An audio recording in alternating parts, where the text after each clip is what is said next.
Praise the lord. ఈరోజు సువార్త పఠన ధ్యానము యోహాను సువార్త 10వ అధ్యాయము 22వ వచనం నుంచి 30వ వచనం వరకు. యూదులు యేసు ప్రభువు చెంతకు వచ్చి ఆయనను ప్రశ్నించారు, నీవు నిజముగా క్రీస్తువైతే మాకు స్పష్టముగా తెలియజేయము అని అడిగిరి.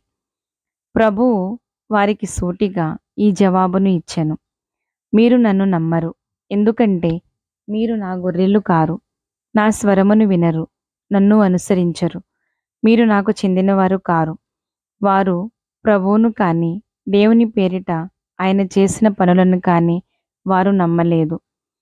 కాపరి స్వరాన్ని విని అనుసరించని గొర్రెలు ఉండకపోవచ్చు, కానీ మనుషుల్లో దేవునిచే పంపబడిన యేసుక్రీస్తుని విశ్వసింపని వారు, నిరాకరించువారు చాలామంది ఉన్నారు.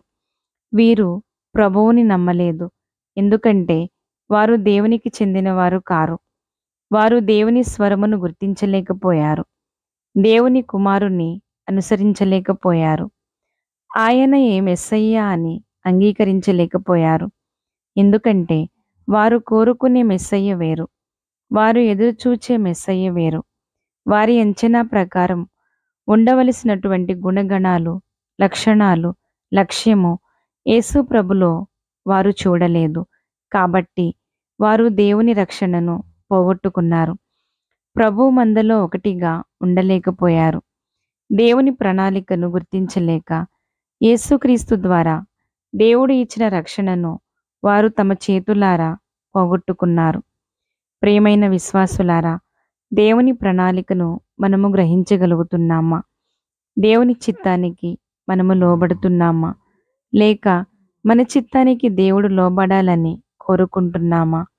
మనము దేవునికి చెందిన వారమైతే తప్పకుండా దేవుని స్వరమును ఆలకిస్తాము, విధేయిస్తాము, అనుసరిస్తాము, ఆయన చిత్తానికి లోబడతాము. అప్పుడే మనము రక్షింపబడతాము.